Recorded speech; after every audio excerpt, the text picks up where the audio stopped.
चलिए भाई, good evening. Good evening सभी को, गुड इवनिंग।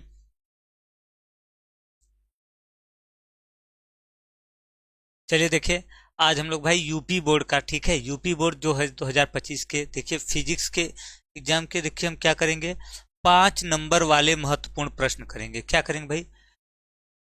5 नंबर वाले महत्वपूर्ण प्रश्न करेंगे। ठीक है, क्लियर है?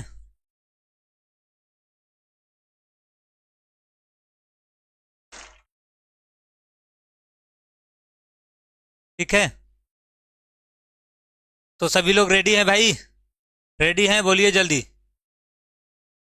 चलिए, और देखिए इन सब क्वेश्चन को आप तैयार कर लीजिए भाई। अभी हम तो कह रहे हैं, अभी क्लास देखते देखते ही तैयार हो जाएगा आपका। ठीक है, क्लास में ही, क्लास करते करते तैयार हो जाएगा। आपको बाद में इसको करने की जरूरत नहीं होगी।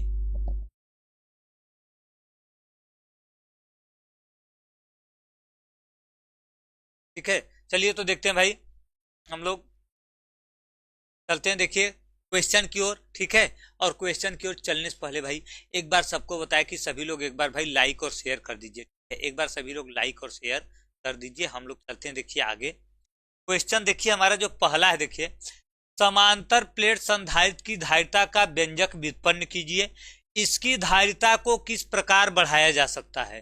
देखिए कह रहा है कि समांतर प्लेट संधारित्र की धारिता है, इसकी धारिता का क्या करना है, हमको व्यंजक व्युत्पन्न करना है भाई। क्या करना है? देखिए व्यंजक व्युत्पन्न करना है। ठीक है, और फिर कह रहा है कि इसकी धारिता को हम किस प्रकार बढ़ा सकते हैं, इसकी धारिता को हम किस प्रकार बढ़ा सकते हैं ये भी बताना है। तो देखिए हम इसके लिए सबसे पहले तो देखिए हम क्या करेंगे, एक हम देखिए भैया समांतर प्लेट संधारित्र बना लेंगे। ठीक है, क्या कर लेंगे, देखिए समांतर प्लेट संधारित्र ऐसे देखिए।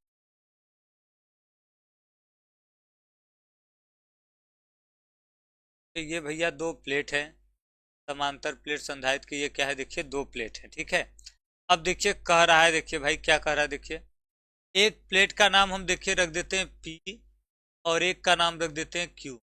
इनके बीच की देखिए जो, देखिए वैद्युत, अगर देखिए हम इसको क्या करेंगे, देखिए प्लस क्यू आवेश देंगे। ठीक है, इस पे तो देखिए प्लस आएगा, और देखिए इसके जो है देखिए क्षेत्र पर क्या आ जाएगा, माइनस आ जाएगा। ठीक है, अब देखिए क्या रहेगा, देखिए भाई इसके देखिए वैद्युत क्षेत्र की दिशा देखिए ऐसी रहेगी। ठीक है,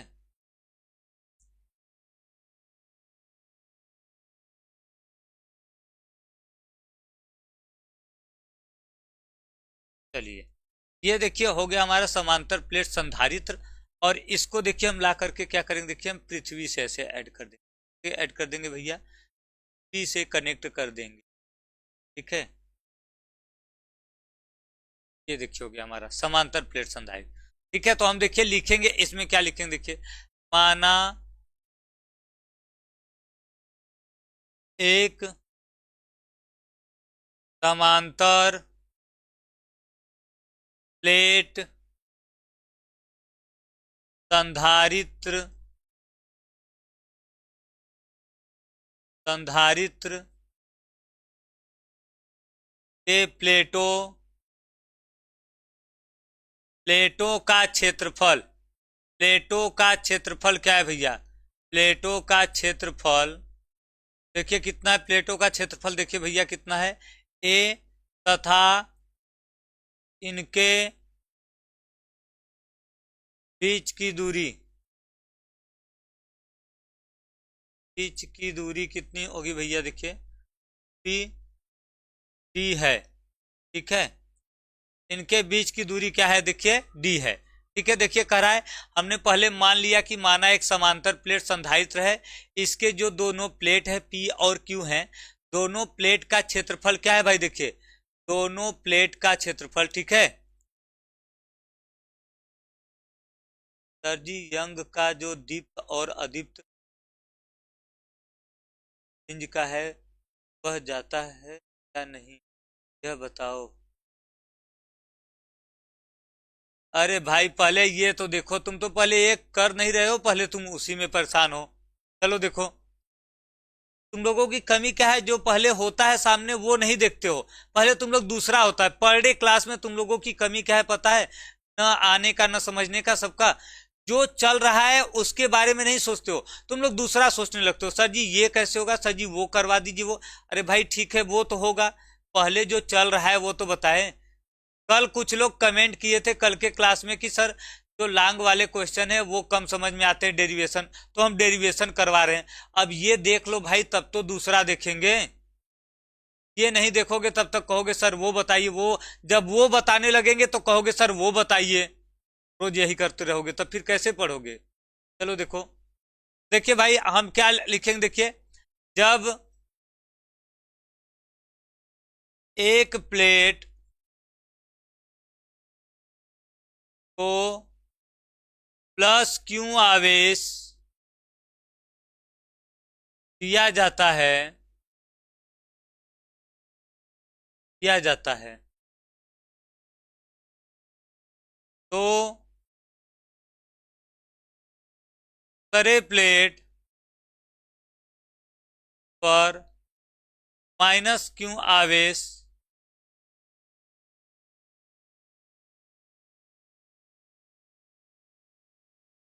उत्पन्न हो जाता है।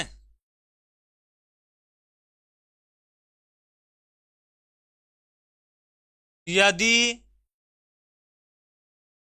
प्लेटों के बीच के परावैद्युतांक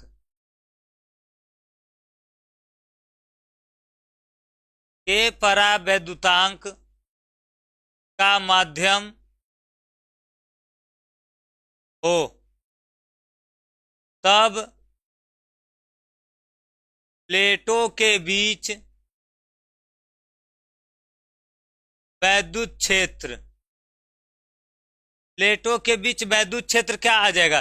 देखिए क्या कह रहा है भाई, देखिए ये कह रहा है कि यदि दो प्लेट है, दोनों का देखिए क्या है, देखिए प्रेरण के कारण, हाँ प्रेरण के कारण क्या हो जाएगा, माइनस हो जाएगा।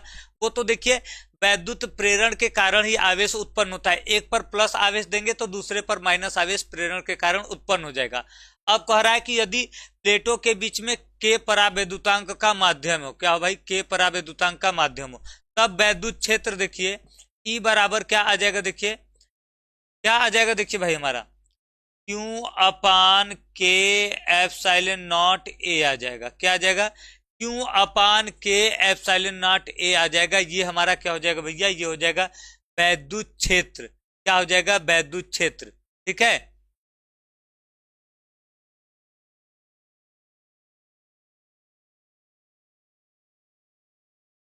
आगे देखिए, अब हम देखिए क्या करेंगे भाई, देखिए अब हम करेंगे, देखिए वैद्युत विभव, वैद्युत विभवांतर, विभवांतर V बराबर देखिए क्या होता है, E इंटू डी होता है, तो V बराबर क्या आ जाएगा, देखिए क्यू अपान के epsilon not a into D. अब हम देखिए लिखेंगे धारिता C बराबर क्या होता है, देखिए क्यू अपान V होता है, तो क्यू अपान क्यू के बटे के epsilon not a into D. तो क्यू से क्यू कट जाएगा, सी बराबर क्या आ जाएगा, देखिए के एप्सिलॉन नॉट ए अपान क्या हो जाएगा, डी हो जाएगा। ये हो जाएगा समांतर प्लेट संधारित्र की धारिता। क्या आ जाएगा भैया, ठीक है, समांतर प्लेट संधारित्र की धारिता। फिर से समझ लीजिए, देखिए हमने देखिए पहले दोनों प्लेटों के बीच क्या किया, के परावैद्युतांक का माध्यम मान लिया। क्या मान लिया भैया, के परावैद्युतांक का माध्यम ले लिया, तब इनके बीच जो वैद्युत क्षेत्र होगा क्यू अपान के एप्सिलॉन नॉट ए होगा वैद्युत क्षेत्र। और देखिए वैद्युत विभवांतर आएगा, तो विभवांतर भी बराबर क्या होता है, ई इंटू डी होता है, दूरी का गुणा करते हैं वैद्युत क्षेत्र, तो ये आ जाएगा विभवांतर। अब धारिता सी बराबर क्या होता है, क्यू अपान भी। अब देखिए क्यू अपान क्यू, भी का मान ये रखेंगे, क्यू से क्यू कट जाएगा, ये चला जाएगा ऊपर, ये हो जाएगा धारिता। अब देखिए वायु के लिए क्या रहेगा, देखिए वायु के लिए के बराबर एक होता है, तब सी नॉट बराबर देखिए क्या आ जाएगा, एप्सिलॉन नॉट ए के बटा, ये वायु के लिए हो जाएगा। किसके लिए आ जाएगा भैया, वायु के लिए आ जाएगा। ठीक है, ये किसके लिए आ जाएगा? वायु के लिए। समझ में नहीं आएगा भाई? हर्ष बाबू आपको नहीं समझ में आएगा, बताइए इसमें क्या नहीं आ रहा है? ये आप पढ़े हैं गॉस के प्रमेय में, दो प्लेटों के बीच वैद्युत क्षेत्र का यही सूत्र होता है। अब आप जब गॉस का प्रमेय नहीं पढ़े हैं तो फिर आपका गॉस का प्रमेय पढ़ाएंगे तो ये छूटेगा। ठीक है, देखिए जब गॉस का प्रमेय नहीं पढ़े हैं तो भाई गॉस के प्रमेय में दो क्या कहते हैं, विपरीत आवेशित प्लेटों के बीच वैद्युत क्षेत्र की तीव्रता यही होती है। अब जो नहीं पढ़ा है एक बार गॉस के प्रमेय में देख लेगा। अब गॉस के प्रमेय में ये होता है, विभव निकालने के लिए हम क्या करते हैं, विभव निकालने के लिए दूरी का गुणा कर देते हैं, फिर धारिता निकालने के लिए आवेश में विभव का गुणा भाग दे देंगे, बस यही आएगा। सही, बस 4 लाइन का है डेरिवेशन। ठीक है, बस 4 लाइन का है डेरिवेशन।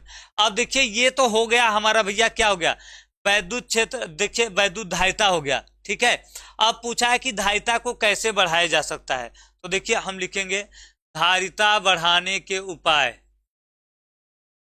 धारिता को बढ़ाने के उपाय। ठीक है, देखिए आपको एक और बात बता दे भाई, देखिए इसमें आपका 2 क्वेश्चन हो रहा है। देखिए अगर केवल ये पूछेगा, केवल धारिता निकालने के लिए पूछेगा तो 3 नंबर में पूछेगा। कितने में पूछेगा भाई? 3 नंबर में पूछेगा। और ये पूछेगा तो ये 2 नंबर में, ये 2 नंबर और ये 3 नंबर मिला के क्या हो जाएगा, 5 नंबर वाला प्रश्न हो जाएगा। ठीक है, तो हम देखिए उपाय क्या क्या लिखेंगे। पहला देखिए यही लिखेंगे भाई, देखिए माध्यम का परावैद्युतांक, परावैद्युतांक बढ़ाकर और देखिए हम क्या लिखेंगे, देखिए प्लेट का क्षेत्रफल बढ़ाकर। आगे देखिए क्या रहेगा, देखिए प्लेट के बीच की दूरी, प्लेटों के बीच की दूरी घटाकर। ठीक है, प्लेटों के बीच की दूरी को घटाकर। ठीक है, हाँ तो ये तो सबको पता है। तो देखिए ये 2 नंबर में पूछेगा, ये 3 नंबर में पूछेगा, और दोनों मिला देंगे तो क्या हो जाएगा, 5 नंबर हो जाएगा। ठीक है, क्या हो जाएगा भैया, 5 नंबर। क्लियर है?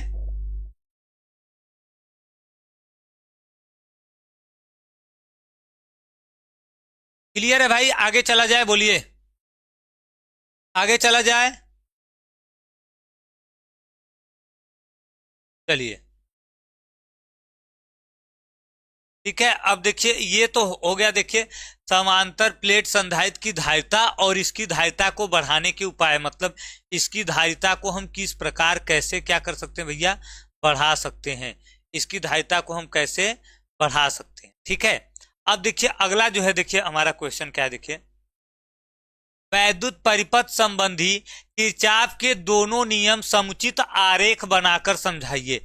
वैद्युत परिपथ संबंधित किरचॉफ के दोनों नियम को समुचित आरेख बनाकर समझाना है। क्या करना है भाई, समुचित आरेख बनाकर समझाना है। तो देखिए हम लिखेंगे भाई, देखिए किरचॉफ का प्रथम नियम लिखेंगे। देखिए पहले हम देखिए लिखेंगे भैया, देखिए प्रथम नियम। ठीक है, इसको हम देखिए धारा नियम भी कहते हैं, धारा नियम। ठीक है, प्रथम नियम को हम क्या कहते हैं भैया, धारा नियम भी कहते हैं। 2 नियम है, प्रथम नियम द्वितीय नियम। प्रथम नियम को हम क्या कहते हैं, धारा नियम के नाम से भी जानते हैं। तो देखिए इसमें देखिए क्या होता है, देखिए इस नियम के अनुसार, इस नियम के अनुसार ठीक है, अब देखिए डबल इन्वर्टेड कामा में हम देखिए या तो कलर ही चेंज कर देंगे। इस नियम के अनुसार देखिए किसी वैद्युत परिपथ के, किसी वैद्युत परिपथ के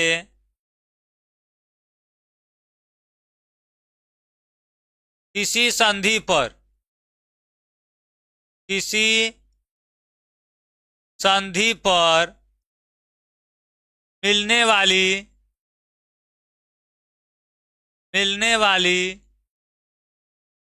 धारा का बीजगणितीय योग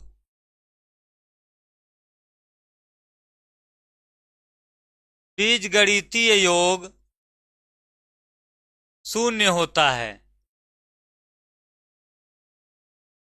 ठीक है, बीजगणितीय योग क्या होता है भैया? शून्य होता है। क्लियर है? इसमें किसी को कोई डाउट, कोई कंफ्यूजन? बीजगणितीय योग शून्य होता है मतलब देखिए हम लिख देंगे समेशन आई इज इक्वल 0 होता है। क्या होता है भैया? समेशन आई बराबर क्या होता है? 0 होता है। इसमें कोई कंफ्यूजन? संधि का नियम कहिए, धारा नियम कहिए, प्रथम नियम कहिए। क्लियर है ना? कोई डाउट, कोई कंफ्यूजन? फटाफट भाई शेयर करो, एक बार तक शेयर करो खटाखट। ये बताइए जितने क्लासेस हो रहे हैं वो सभी क्वेश्चन आप लोग तैयार कर रहे हैं कि नहीं? एक बार कमेंट करके बताइए कि जितने क्लासेस कर रहे हैं आप लोग, जो क्लासेस चल रही है रेगुलर आपके इंपॉर्टेंट क्वेश्चन की, आप लोग उसको तैयार कर रहे हैं कि नहीं?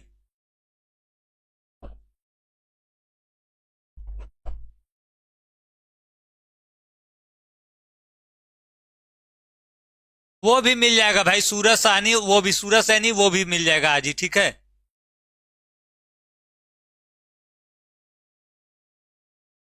आज आप लोगों को पूरा क्लास करवा के जाएंगे। केवल डेरिवेशन बस हम देंगे आप लोगों को, कुछ 2-3 इंपॉर्टेंट डेरिवेशन देंगे प्रैक्टिस के लिए, बाकी हम पूरा करवा के जाएंगे आज। ठीक है, देखिए अब भाई जिसको नहीं फायदा हो रहा है, पता है क्यों नहीं हो रहा है? उसका पढ़ने में मन नहीं लगा भाई।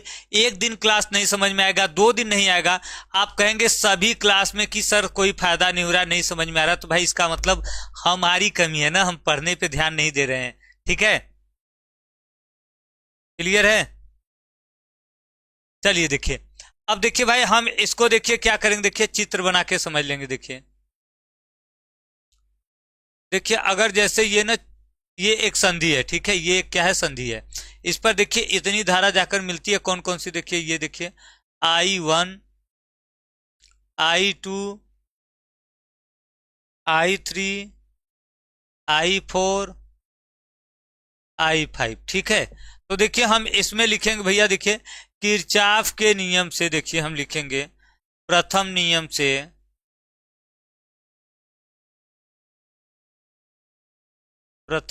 से, देखिए क्या आ जाएगा? देखिए I1 minus I2 plus I3 plus I4 minus I5 बराबर क्या हो जाएगा? 0।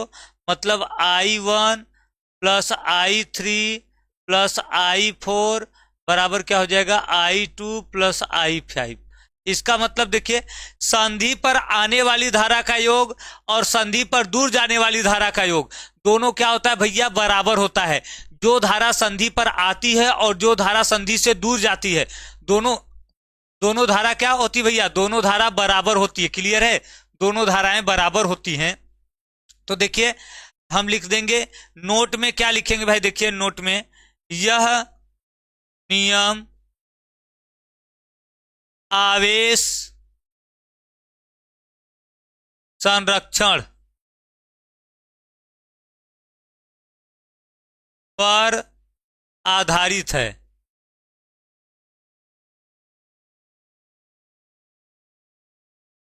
ठीक है, यह नियम क्या है? देखिए आवेश संरक्षण पर आधारित है भाई, पहला नियम हो गया। ठीक है, पहला नियम।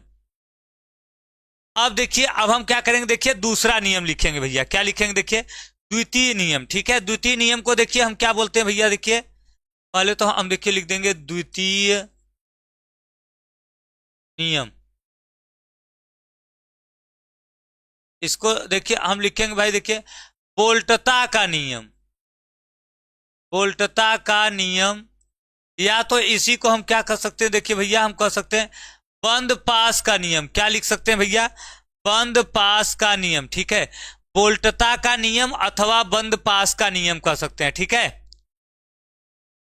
अब चलिए देखिए हम क्या देखिए इसमें लिखेंगे भाई? देखिए वोल्टता का नियम, देखिए किसी बंद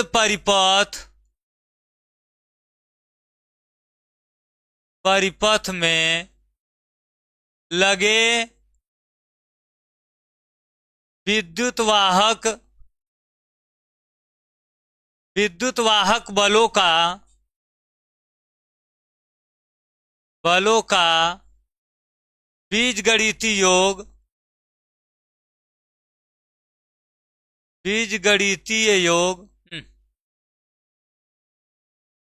गणितीय योग प्रवाहित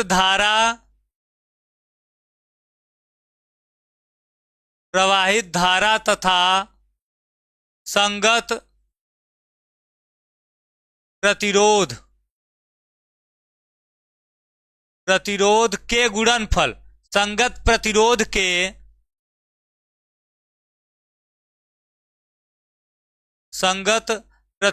के गुणनफल के बीजगणितीय योग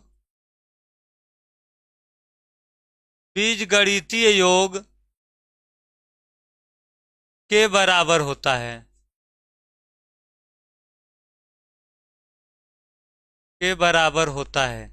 ठीक है, क्या होता है भैया? देखिए, बीजगणितीय योग के बराबर होता है। ये देखिए हो गया हमारा द्वितीय नियम। मतलब देखिए, इसका कहने का मतलब यह कि कोई बंद परिपथ है तो देखिए उसमें कह रहा है कि जो विद्युत वाहक बल का बीजगणितीय योग होगा, यह देखिए क्या होगा, धारा और प्रतिरोध के गुणनफल के बीजगणितीय योग के क्या होगा, बराबर होगा। धारा और प्रतिरोध जो होगा उसके गुणनफल के बीजगणितीय योग के बराबर होगा। ठीक है, अब देखिए हम देखिए इसमें क्या करेंगे। देखिए भाई, एक हम देखिए ना चित्र बना लेंगे। देखिए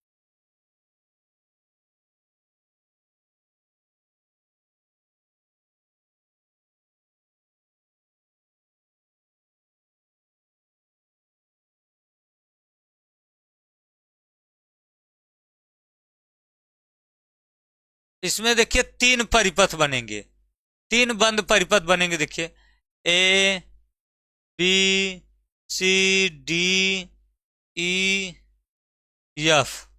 ठीक है, इसमें देखिए धारा जो बहेगा, देखिए यहाँ पे देखिए I1 बहेगा, यहाँ पे देखिए I2 बहेगा, और यहाँ पे देखिए क्या हो जाएगा, I3।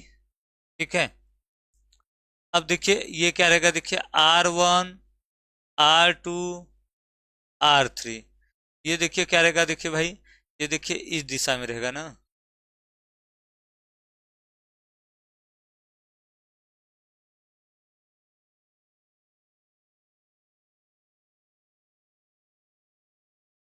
E1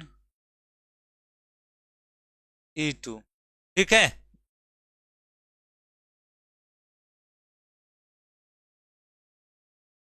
एक मिनट भाई, उल्टा हो जाएगा ना, रहेगा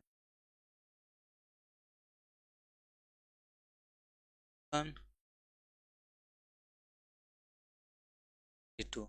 अब चलिए देखिए, अब हम क्या करेंगे। देखिए भाई, देखिए इसमें तीन पास बन जाएगा। कौन कौन सा पास बनेगा? देखिए हम देखिए पहला देखिए हम लिखेंगे ए बी सी एफ में, एक ये पास बन जाएगा। एक देखिए क्या बन जाएगा, देखिए एफ सी डी, सही, यहां पर ना ई रहेगा। ठीक है, ई में। और एक देखिए क्या बंद पास बन जाएगा, देखिए ए बी डी ई में।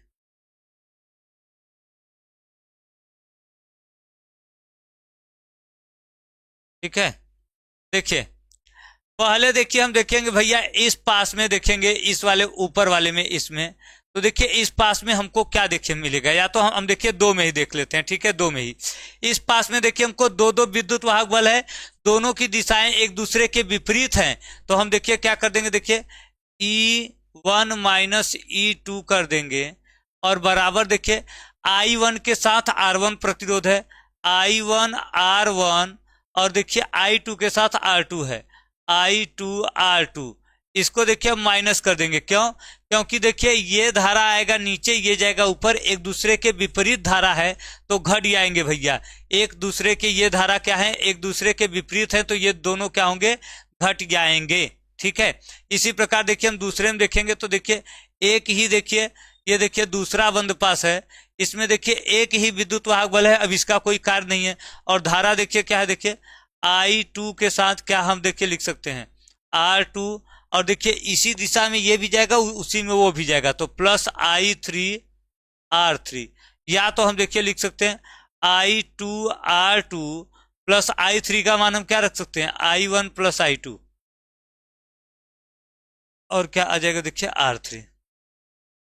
ये तो हो गया। ये देखिए ये हमारा क्या हो गया, किरचॉफ का द्वितीय नियम। हम कई बार पढ़ चुके हैं भाई इसको, हम लोग बहुत कई बार पढ़ चुके हैं।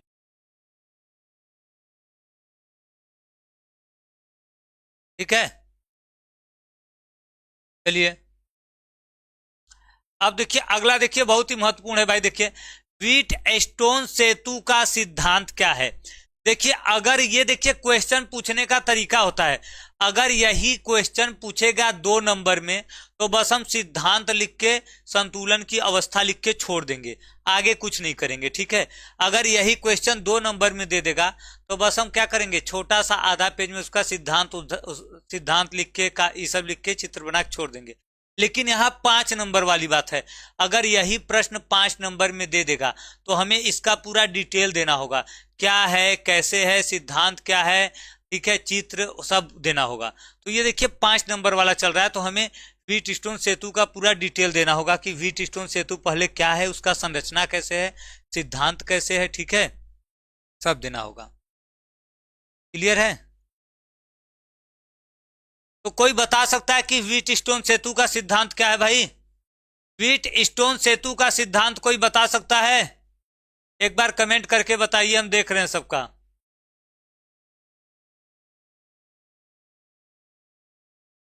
व्हीट स्टोन सेतु का सिद्धांत भाई एक बार कमेंट करके बता सकते हैं?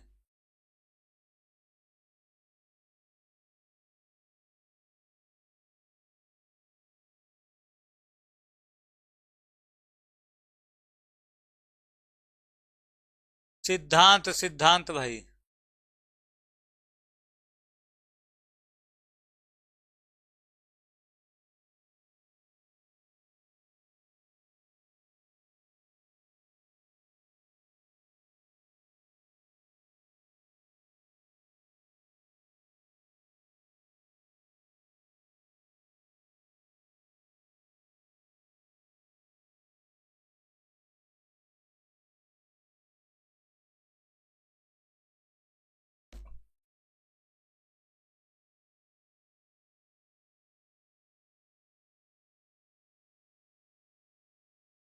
चलिए आगे चलिए, देखिए हम बताते हैं भाई। चलिए हम लोग लिखते हैं, पहले लिख लेते हैं व्हीट स्टोन सेतु है क्या। ठीक है, देखिए पहले हम क्या देखिए लिखेंगे, हम देखिए पहले हेडिंग डालेंगे व्हीट स्टोन सेतु।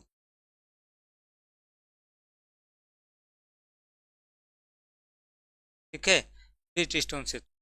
अब देखिए व्हीट स्टोन सेतु क्या है भैया, व्हीट स्टोन सेतु किसे कहते हैं। देखिए देखिए यह 4 प्रतिरोधों का, ठीक है, या तो हम लिख सकते हैं यह एक ऐसी युक्ति है जिसके द्वारा क्या करते हैं भाई, देखिए एक अज्ञात प्रतिरोध ज्ञात करते हैं। ठीक है, देखिए यह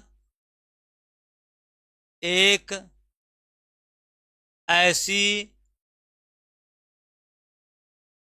युक्ति होती है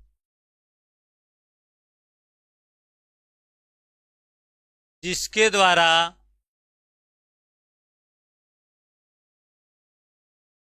इसके द्वारा किसी अज्ञात प्रतिरोध का,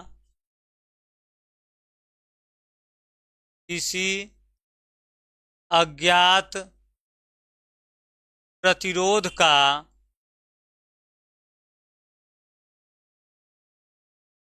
मान ज्ञात किया जाता है। ज्ञात किया जाता है। ठीक है, देखिए भाई कह रहा है कि व्हीट स्टोन सेतु क्या है। व्हीट स्टोन सेतु एक युक्ति है, एक मशीन है, एक डिवाइस है। ठीक है, व्हीट स्टोन सेतु क्या है, एक मशीन है, एक डिवाइस है, या तो कह सकते हैं एक युक्ति है। ठीक है, जिसके द्वारा हम क्या करते हैं, किसी अज्ञात प्रतिरोध का मान ज्ञात करते हैं। इसके द्वारा हम क्या करते हैं भैया, किसी अज्ञात प्रतिरोध को ज्ञात करते हैं। ठीक है, अब देखिए हम क्या करेंगे, देखिए हम लिखेंगे रचना, संरचना। ठीक है, संरचना देखिए व्हीट स्टोन सेतु का संरचना यह कैसे बना होता है, किससे किससे मिलकर और कैसे क्या होता है भैया बना होता है। ठीक है, देखिए हाँ भाई, यह किरचॉफ के द्वितीय नियम पर आधारित है। देखो अभी को एक बच्चा बताया सूरज कुमार कि यह किरचॉफ के द्वितीय नियम का पालन करता है। ठीक है, तो देखिए भाई रचना में हम देखिए क्या लिखेंगे, देखिए इसमें चार प्रतिरोध, इसमें चार प्रतिरोध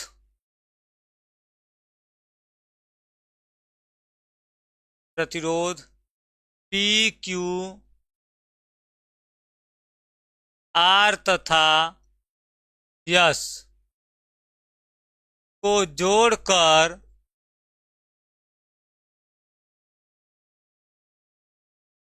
एक वर्ग बनाया जाता है। क्या करते भाई, एक वर्ग बनाते हैं। ठीक है, पहले देखिए कह रहा है कि चार प्रतिरोध रहेंगे हमारे पी क्यू आर तथा यस। ठीक है, चार प्रतिरोध रहेंगे, कौन कौन से रहेंगे भैया, पी क्यू आर तथा यस रहेंगे। इन चारों को जोड़ करके एक वर्ग बनाते हैं। देखिए अब लिखेंगे, देखिए इस वर्ग के एक सिरे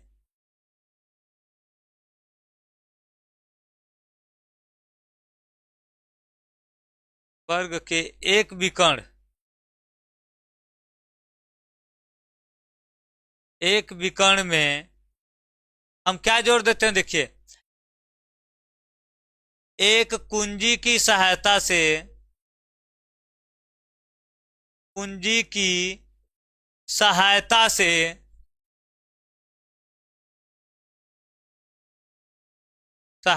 से गैल्वेनोमीटर जोड़ देते हैं, जोड़ देते हैं। ठीक है, कुंजी की सहायता से क्या करेंगे, गैल्वेनोमीटर जोड़ देंगे। अब देखिए एक विकर्ण तो हो गया, दूसरे विकर्ण में क्या करेंगे, देखिए दूसरे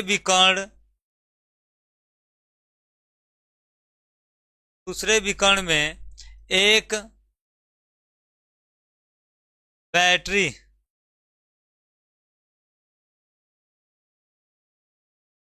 जोड़ देते हैं।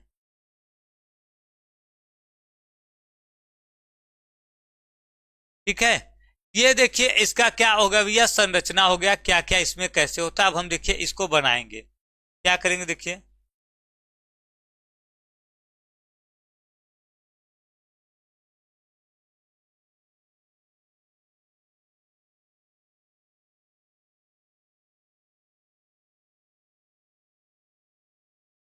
ठीक है, ये देखिए क्या है, देखिए भाई ए बी सी और डी एक क्या है, वर्ग है।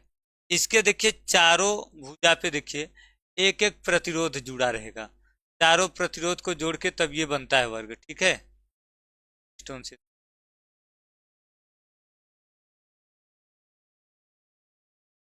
देखिए पहला जो है, देखिए यहाँ पे देखिए भैया क्या है, देखिए पी है, और यहाँ पे देखिए क्या है,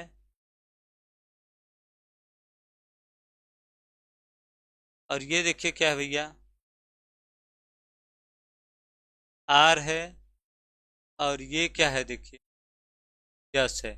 देखिए यही है ना, पहले हम पी क्यू आर एस को जोड़कर एक क्या बनाएंगे, वर्ग बनाएंगे भाई। पहले हम देखिए पी क्यू आर तथा यस, इन सबको जोड़ेंगे और जोड़ करके एक वर्ग बनाएंगे। जोड़कर क्या बनाएंगे भैया? वर्ग बनाएंगे। अब देखिए फिर क्या करा, देखिए इस वर्ग के देखिए हम क्या करेंगे, देखिए एक विकर्ण में देखिए हम क्या करेंगे, देखिए एक कुंजी की सहायता से गैल्वेनोमीटर जोड़ देते, ठीक है। कुंजी की सहायता से क्या करेंगे, देखिए एक गैल्वेनोमीटर, ठीक है। और दूसरे विकर्ण में देखिए हम लाके ऐसे बाहर के साइड देखिए एक हम क्या करेंगे, देखिए बैटरी जोड़ देंगे,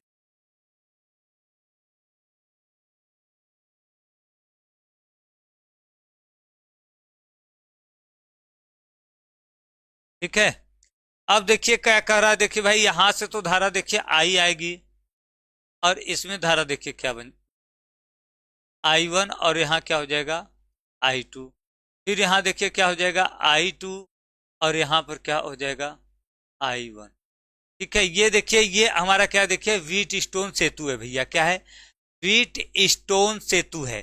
क्लियर है? देखिए व्हीट स्टोन सेतु में हम देखिए क्या करते हैं भाई, हम क्या है कि 4 प्रतिरोध लेते हैं, पी क्यू आर तथा यस, ठीक है।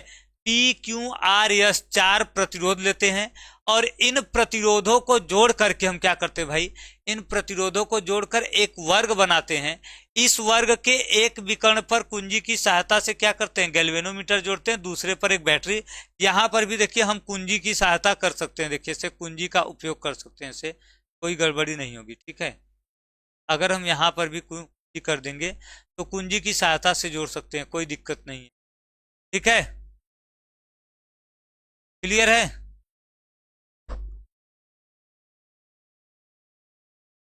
अब देखिए हम लिखेंगे क्या भाई, देखिए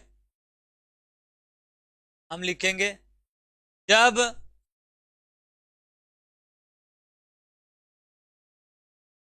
सेतु में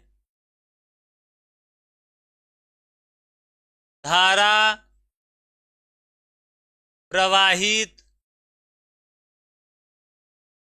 करने पर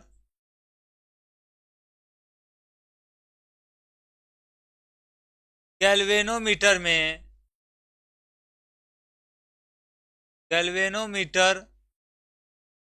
विक्षेप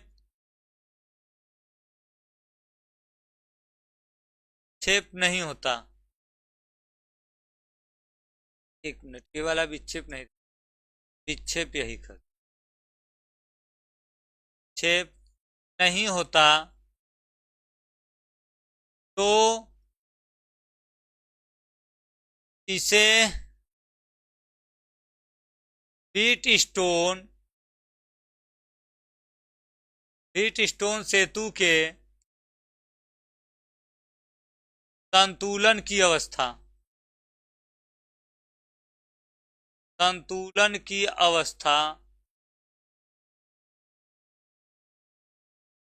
कहते हैं।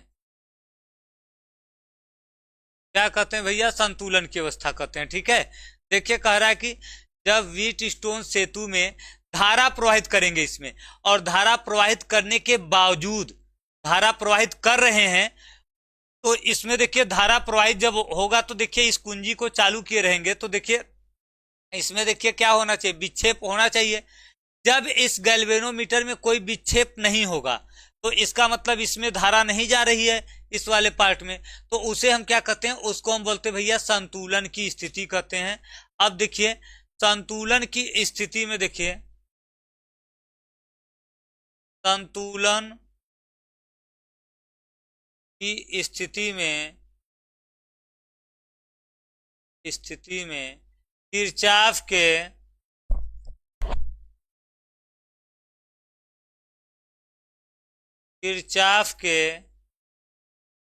द्वितीय नियम से,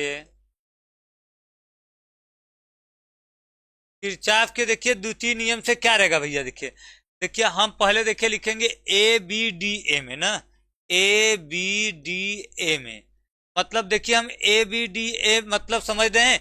इस वाले पार्ट में देखेंगे तो इसमें देखिए क्या है भाई, कोई स्रोत लगा है इस पार्ट में, ए बी डी ए, इसमें कोई स्रोत लगा नहीं है, मतलब विद्युत वाहक बल का मान क्या हो जाएगा 0, और धारा एक I1 के साथ P है, I2 के साथ R है, और दोनों विपरीत दिशा में है। तो देखिए हम रखेंगे क्या, देखिए I1, एक मिनट कैपिटल है ना भाई, देखिए I1 P minus I2 R बराबर 0 हो जाएगा, क्योंकि इसमें कोई बैटरी नहीं लगा है इस सेल में, इस परिपथ में, इसमें क्या होगा विद्युत वाहक बल 0। देखिए हम लिख देंगे यहाँ पे, देखिए I1P बराबर I2R, इसको समीकरण नंबर 1 दिखा देंगे। क्या दिखा देंगे भाई, समीकरण नंबर 1। इसी प्रकार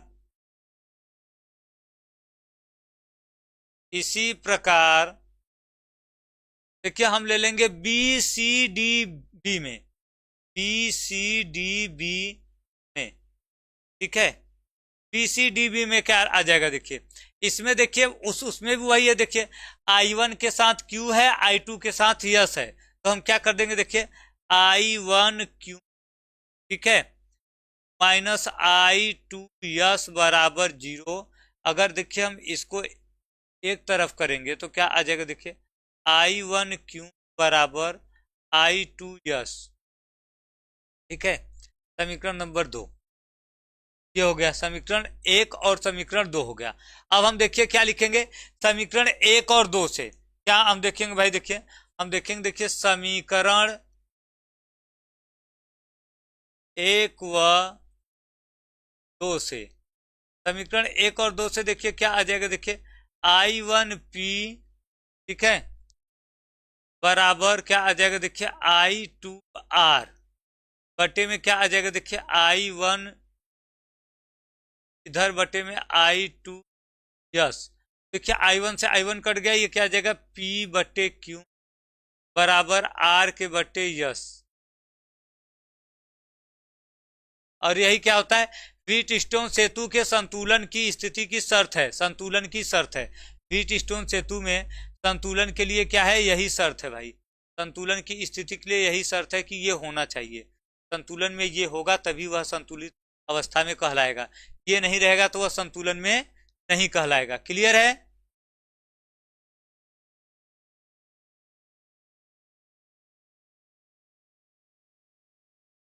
क्लियर है, चलिए भाई आगे चलिए देखते हैं।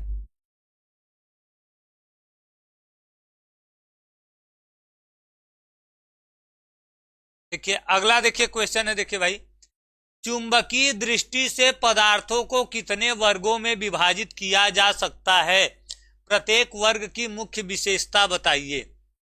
देखिए भाई कह रहा है कि चुंबकीय दृष्टि से, ठीक है, चुंबकत्व जो होता है चुंबकीय गुण, चुंबकीय गुण की दृष्टि से देखिए कह रहा है कि पदार्थ को हम कितने भागों में विभाजित कर सकते हैं, और जितने भाग में विभाजित कर सकते हैं सबका विशेषता भी बताना है, सबका गुण भी बताते चलना है। तो बताइए भाई कितने भाग में विभाजित कर सकते हैं, एक बार कमेंट करके बता सकते हैं कितने भाग में विभाजित कर सकते हैं। चलिए आकाश प्रजापति फ्री फायर बहुत खेल रहे हो, चलिए भाई देखिए अरविंद मौर्य बहुत सा है भाई, 3 भाग में विभाजित कर सकते हैं, ठीक है, 3 भाग में विभाजित कर सकते हैं भाई, बहुत सही। देखिए हम क्या कहेंगे, देखिए भाई हम लिखेंगे, देखिए चुंबकीय दृष्टि से, देखिए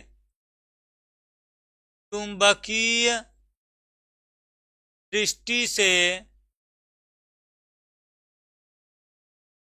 से देखिए पदार्थों को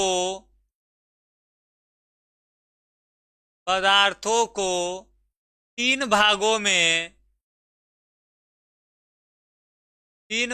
में विभाजित किया गया है। क्या किया गया भैया, देखिए विभाजित किया गया है, किया जा सकता है ना, किया जा सकता है, ठीक है, क्या किया जा सकता है भाई, 3 भाग में विभाजित किया जा सकता है। अब देखिए हम तीनों का पहले नाम लिख लेते हैं, कौन कौन से हैं तीनों, कौन कौन से हैं भाग, ठीक है।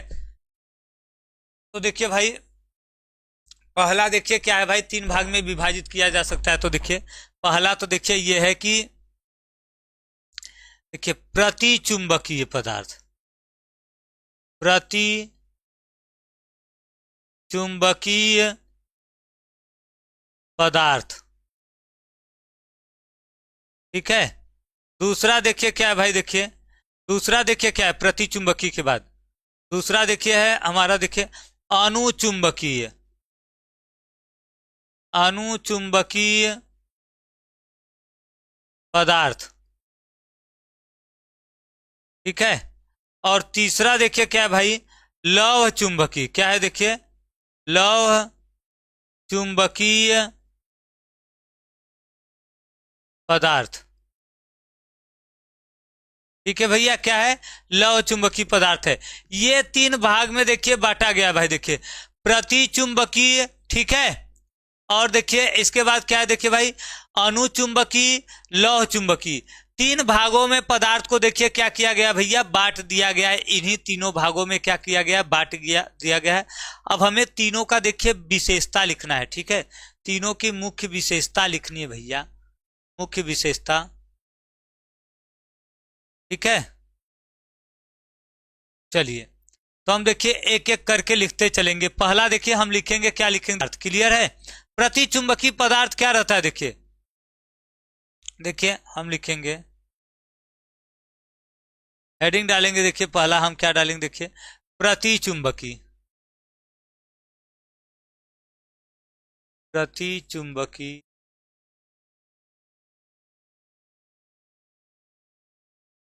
पदार्थ, ठीक है।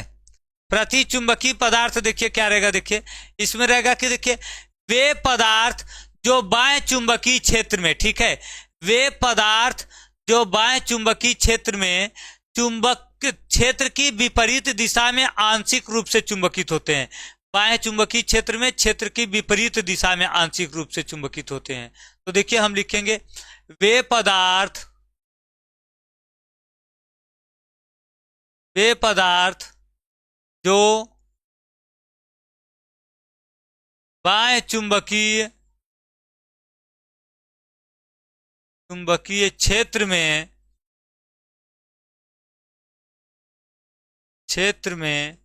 क्षेत्र की दिशा में, बाएं चुंबकीय क्षेत्र में क्षेत्र की दिशा से, ठीक है,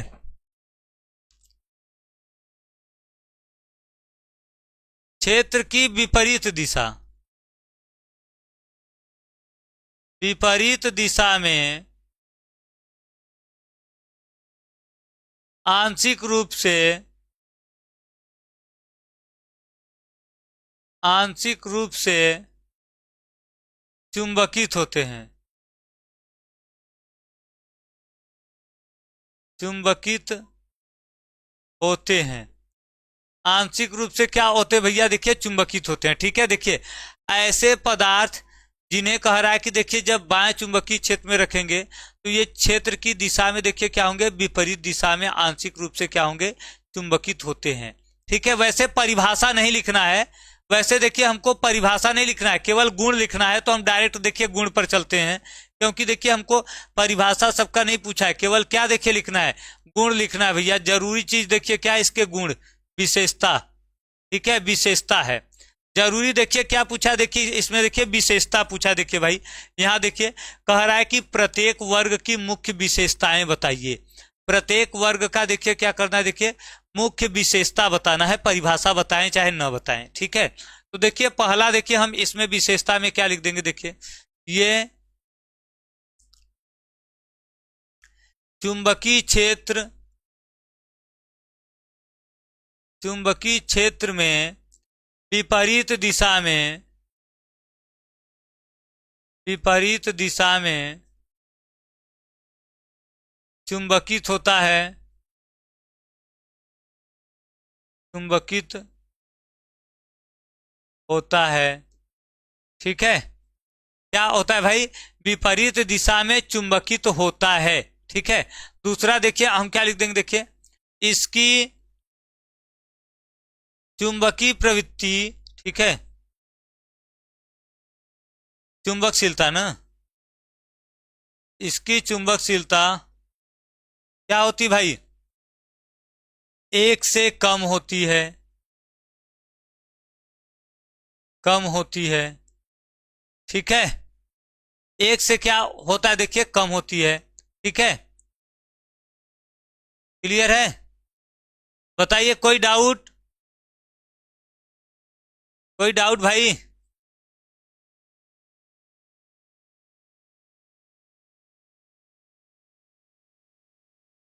चलिए, इसी प्रकार देखिए हम देखिए दूसरा लिख देंगे। देखिए भाई, लव चुंबकी, देखिए हम क्या लिख देंगे, देखिए भाई दूसरा देखिए हम लिखेंगे, अच्छा अणुचुंबकी ना, अणुचुंबकीय पदार्थ, ठीक है। अब देखिए अणुचुंबकीय पदार्थ देखिए क्या रहते हैं भाई, वे पदार्थ जो बाएं चुंबकीय क्षेत्र में क्षेत्र की दिशा में आंशिक रूप से चुंबकित होते हैं, ठीक है। क्षेत्र की दिशा में आंशिक रूप से चुंबकित होते हैं। देखिए यह क्या होता है, देखिए वे पदार्थ जो बाएं चुंबकीय क्षेत्र में क्षेत्र की दिशा में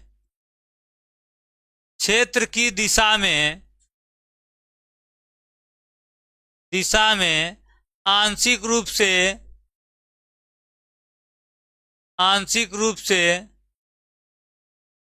चुंबकित होते हैं,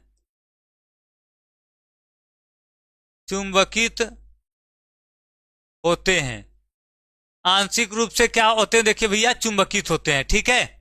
अब देखिए इसके गुण देखिए हम क्या क्या लिखेंगे, इस देखिए इसमें देखिए गुण में क्या क्या आ जाएगा, देखिए भैया इसके गुण में देखिए आ जाएगा, पहला पॉइंट देखिए क्या आ जाएगा, देखिए कि ये देखिए ये क्षेत्र की दिशा में चुंबकित होते हैं,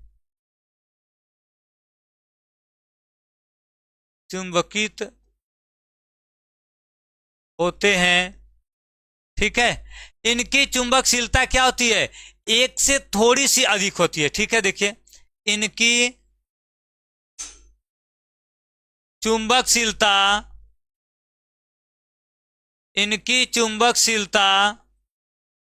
1 से थोड़ी सी अधिक होती है, अधिक होती है। 1 से थोड़ी सी क्या होती भैया, अधिक होती है, ठीक है। इनकी जो चुंबकशीलता होती है वह क्या होती है भैया, 1 से थोड़ी सी अधिक होती है, 1 से क्या होती है, थोड़ी सी अधिक होती है, ठीक है, थोड़ी सी अधिक होती है। अब देखिए इसके बाद हम देखिए तीसरा क्या लिखेंगे भाई, देखिए लौह चुंबकी है, तीसरा देखिए क्या है, देखिए हमारा लौह चुंबकी,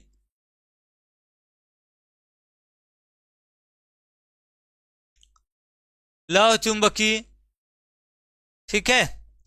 अब देखिए लौह चुंबकी देखिए पदार्थ देखिए क्या होते भाई, वे पदार्थ जो बाएं चुंबकीय क्षेत्र में क्षेत्र की दिशा में प्रबल रूप से चुंबकित होते हैं, क्या होते भैया, क्षेत्र की दिशा में देखिए जो अणुचुंबकी था वो प्रबल रूप से नहीं होता था, आंशिक रूप से हो रहा था, लेकिन ये क्या होता है, ये क्षेत्र की दिशा में क्या होते हैं, देखिए प्रबल रूप से, ठीक है, प्रबल रूप से चुंबकित होते हैं, ठीक है।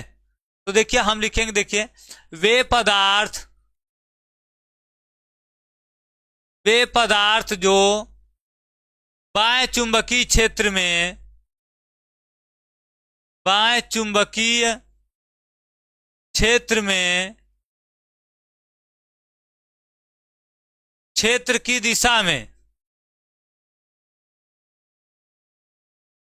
क्षेत्र की दिशा में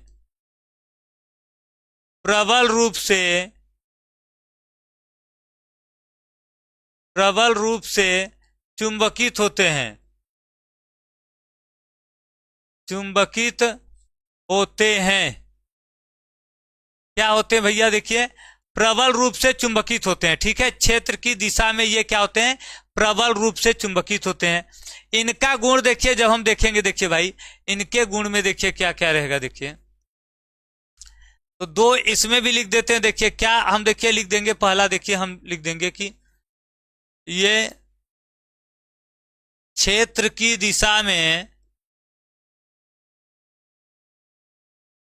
प्रबल रूप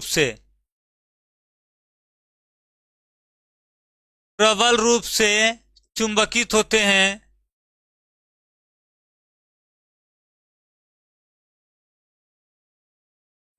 अभी तक जो था वो दुर्बल था, इसके पहले जो दोनों था वो देखिए वो दुर्बल रूप से था, वो प्रबल रूप से नहीं था।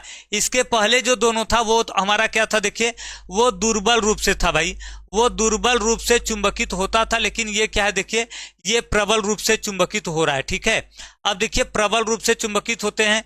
दूसरा देखिए क्या रहेगा, देखिए इनकी चुंबकशीलता चुंबकशीलता एक से बहुत अधिक होती है, बहुत अधिक होती है। एक से क्या होती है भैया, एक से बहुत अधिक होती है। ठीक है, एक से बहुत अधिक होती है। क्लियर है? गुण रहेगा भाई, गुण रहेगा। ठीक है, गुण बना लो इसको। इतना तो तुम लोग जानकार हो ही हमारे हिसाब से ना, हमारे हिसाब से आप लोग इतने तो हैं ही जानकार। ठीक है, तो देखिए हमें तीनों को बस बताना था कि सबका क्या क्या विशेषता है और कितने भाग में बांटा गया है। देखिए 1 नंबर मिल जाएगा कितने भाग में बांटा गया है ये बताने पर। ठीक है,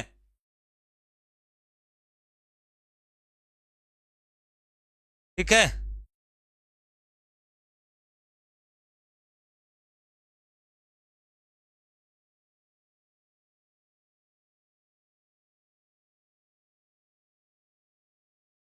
चलिए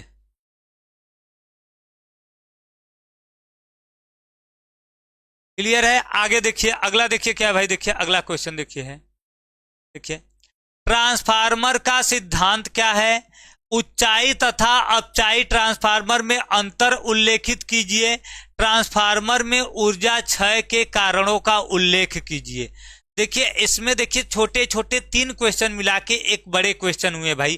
क्या देखिए, ट्रांसफार्मर का सिद्धांत क्या है, फिर ऊंचाई तथा अपचाई ट्रांसफार्मर में हमें अंतर लिखना है, फिर क्या करना है, देखिए लास्ट में करना है हमें, क्या करना है, ट्रांसफार्मर में ऊर्जा क्षय के कारणों का उल्लेख करना है। क्या करना है भाई, उल्लेख करना है।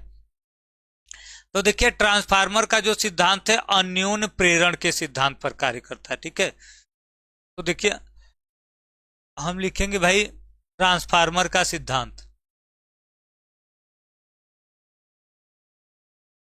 ट्रांसफार्मर का सिद्धांत।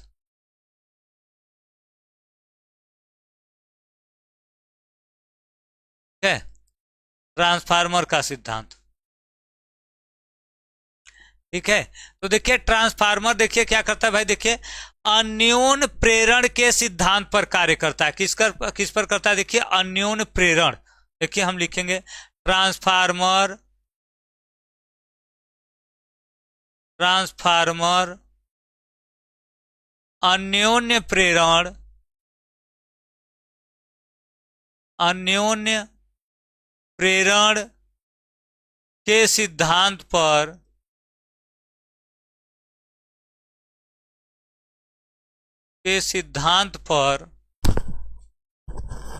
सिद्धांत पर कार्य करता है, कार्य करता है।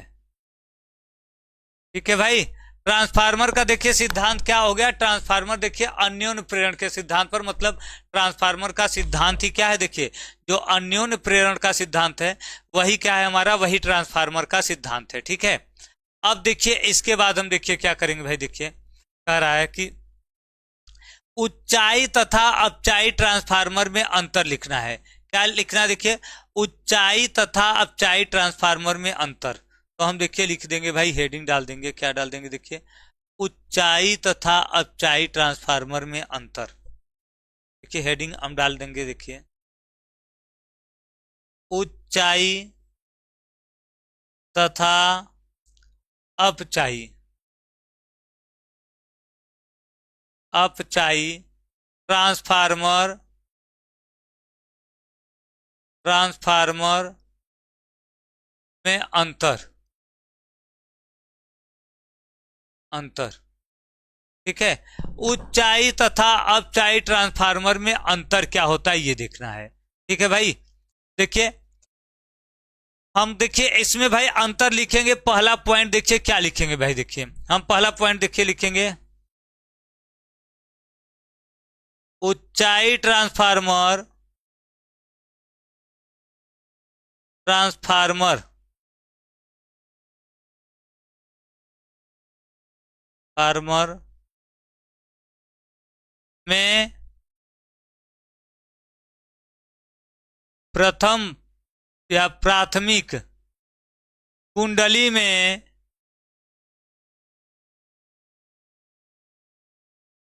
कम फेरे तथा द्वितीय कुंडली में, द्वितीय कुंडली में, कुंडली में अधिक फेरे,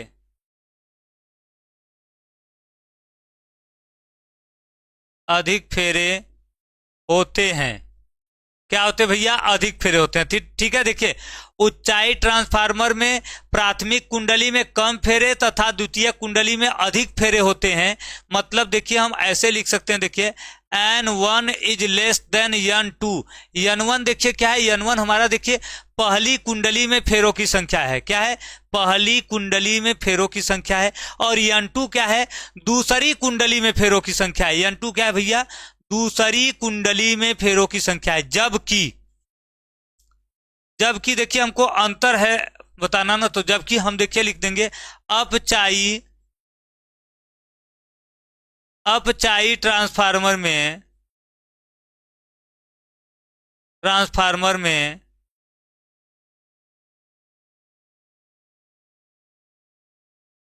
ट्रांसफार्मर में उल्टा रहता है। देखिए N1 इज, देखिए क्या आ जाएगा, ग्रेटर देन N2, ठीक है। मतलब इसी का उल्टा लिख देंगे। देखिए यहाँ पे आपको समझा दे रहे हैं, आप लोग लिखेंगे तो उल्टा पूरा लिखेंगे कि जबकि अपचाई ट्रांसफार्मर में प्राथमिक की कुंडली में फेरों की संख्या अधिक होती है, द्वितीय कुंडली में फेरों की संख्या क्या होती है, कम होती है। मतलब देखिए अब ऊंचाई ट्रांसफार्मर में प्राथमिक कुंडली में कम फेरे होते हैं, द्वितीयक में अधिक होते हैं।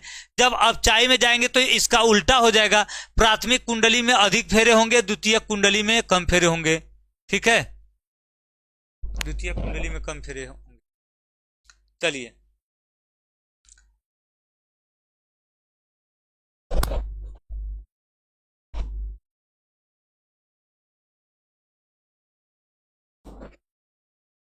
ठीक है, चलिए देखिए अब हम चलते हैं, देखिए भाई आगे देखते हैं। देखिए आगे देखिए हम आएंगे कि देखिए एक और अंतर देखिए हम लिख देंगे, क्या लिखेंगे, देखिए दूसरा अंतर देखिए हम ये लिख देंगे। देखिए ऊंचाई ट्रांसफार्मर में, ऊंचाई ट्रांसफार्मर, ट्रांसफार्मर में निम्न वोल्टता को उच्च वोल्टता में परिवर्तित करते हैं। क्या करते हैं, देखिए निम्न वोल्टता को,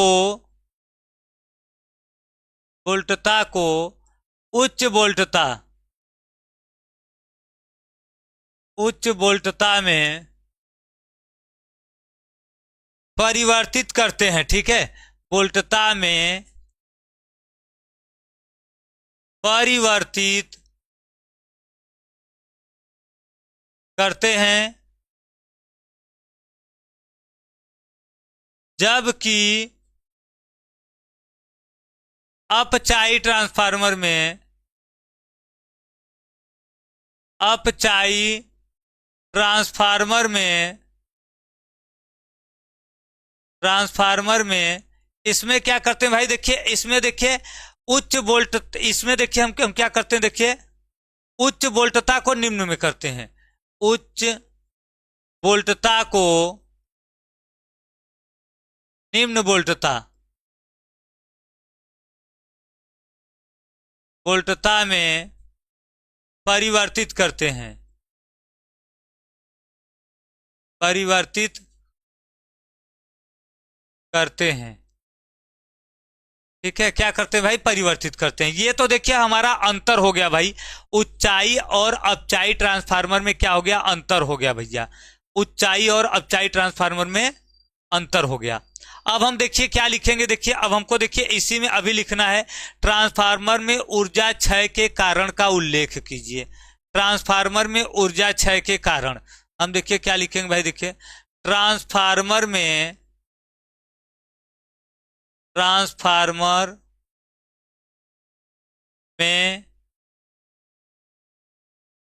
ऊर्जा क्षय के कारण, ठीक है, देखिए क्या क्या कारण होते हैं। देखिए यहाँ पे बस हम समझा दे रहे हैं, आप लोगों को कई बार ये करवाया गया है, ऊर्जा क्षय के कारण कई बार करवाया गया। देखिए यहाँ पे समझा दे रहे हैं। पहला देखिए, पहला जो रहता है सबसे पहला, देखिए ताम्र क्षय होगा, क्या रहेगा भाई, देखिए ताम्र क्षय। ठीक है, ताम्र क्षय क्या होता है, देखिए जो ट्रांसफार्मर की देखिए कुंडली का तार होता है, जो ट्रांसफार्मर के कुंडली का तार होता है, ठीक है, तांबे का होता है ना। अब इसका प्रतिरोध कम होता है, तांबे का प्रतिरोध कम होता है, लेकिन उसका तार बनाएंगे तो प्रतिरोध जीरो तो होगा नहीं, कुछ ना कुछ प्रतिरोध रहेगा ही। प्रतिरोध कम रहेगा, थोड़ा बहुत रहेगा, थोड़ा बहुत तो रहेगा ही। जब प्रतिरोध रहेगा तो उसमें विद्युत ऊर्जा उष्मा के रूप में परिवर्तित होगी, और इस परिवर्तन को, इस हानि को हम क्या कहते हैं, ताम्र क्षय कहते हैं। दूसरा देखिए हम क्या कर देंगे, देखिए भंवर धारा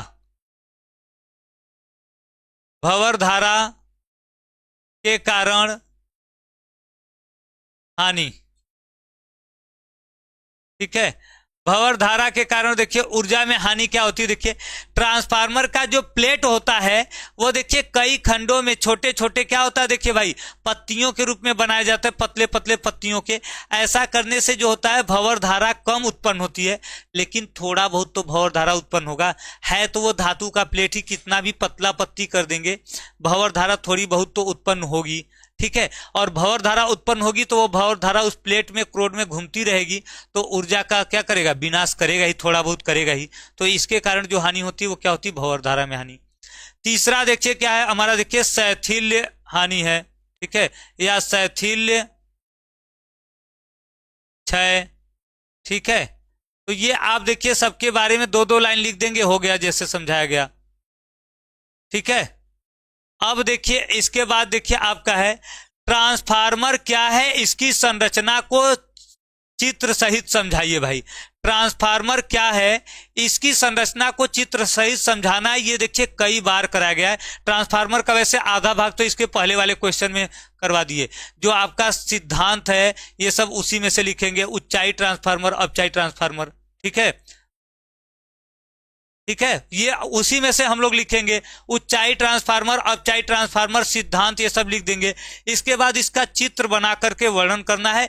कई बार कराया गया भाई चित्र बनाकर, आप लोग एक बार इसको देख लीजिएगा, पिछले वाले क्लास में देख लीजिएगा। ठीक है, नहीं समझ में आएगा तब भी आप बताइएगा, तब भी आपको बताएंगे अलग से अभी आगे वाले क्लास में। ठीक है, नेक्स्ट पार्ट में हम कराएंगे, लेकिन एक बार आप लोग देख लीजिएगा। और कुछ देखिए 3-4 इंपॉर्टेंट डेरिवेशन है इस फर्स्ट पार्ट के, 3-4 और डेरिवेशन है महत्वपूर्ण। कुछ तो कल हम करा ही दिए थे, कुछ आज 1-2 कराए हैं, कुछ और देखिए हैं आपके महत्वपूर्ण। जैसे देखिए ये है वैद्युत द्विध्रुव की अक्षीय स्थिति में वैद्युत क्षेत्र की तीव्रता ज्ञात करना, ये वाला कर लीजिएगा। इसके बाद देखिए क्या है, गॉस के नियम का उपयोग करके कूलाम के नियम को लाना है। ठीक है, ये आप देख लीजिएगा। और एक देखिए क्या है भाई, देखिए परावैद्युत पदार्थ क्या होते हैं, किसी माध्यम में परावैद्युत धारणशीलता तथा सापेक्ष वैद्युतशीलता को परिभाषित कीजिए। ठीक है, ये आप देख लीजिएगा इतना। और अगर नहीं आएगा तो नेक्स्ट पार्ट में तो हम बताएंगे, लेकिन पिछले क्लास में आप इसमें से आधे से अधिक आप देख लीजिएगा एक बार। ठीक है, आप लोग देख लीजिएगा, क्योंकि देखिए अब 7:30 बजे पंकज सर का क्लास है, 7:30 पर पंकज सर का क्लास है। तो भाई अब ये क्लास एंड करते हैं। आप लोगों का देखिए टाइम है, 10 मिनट बाद आप लोग उस क्लास में पहुंचेंगे। ठीक है, और जो नहीं समझ में आएगा इसमें से हम वो अगले नेक्स्ट पार्ट में हम फिर बताएंगे। नेक्स्ट डे हम उसको फिर से बताएंगे, ठीक है। वो सब क्वेश्चन फिर से सॉल्व करा देंगे, एक बार आप लोग देखे रहेंगे, फिर से हम सॉल्व करा देंगे तो अच्छा रहेगा, पूरा आपके दिमाग में एकदम सेट हो जाएगा, ठीक है। तो एक बार जब हम पहले ही बता दे रहे हैं कि ये क्वेश्चन हमको करने हैं, तो एक बार आप लोग पहले से रिवाइज कर लीजिएगा अच्छे से, फिर किए रहेंगे, फिर हम करवा देंगे, अच्छे से समझ में आ जाएगा, ठीक है। और हाँ, न्यूमेरिकल के लिए सब लोग परेशान थे कि न्यूमेरिकल सर, तो न्यूमेरिकल देखिए कल संडे के दिन पंकज सर जी का न्यूमेरिकल का है, ठीक है, 160 है, पंकज सर लेंगे पूरे न्यूमेरिकल का 160 लेंगे क्लास, तो आप सभी लोग उसमें जरूर उपस्थित हो जाइएगा, ठीक है। संडे को शाम को है, आप लोग देखे ही होंगे, क्लास शेड्यूल भी आप लोग जाकर देख लीजिएगा चैनल पर, शेड्यूल क्लास में लाइव में देखिए। कल के डेट में संडे के दिन पंकज सर जी का है न्यूमेरिकल का क्लास, पूरा ऑल इंपॉर्टेंट जितने न्यूमेरिकल हैं, जिस टाइप के पूछे जाते हैं और इस बार भी जिस टाइप के पूछे जाने की संभावना अधिक है, वो क्लास कल है संडे के दिन, ठीक है, पंकज सर का, तो उसमें सब लोग जरूर आइएगा भाई, ठीक है। चलिए तो अब हम लोग मिलते हैं नेक्स्ट क्लास में, तब तक के लिए सभी को बाय बाय।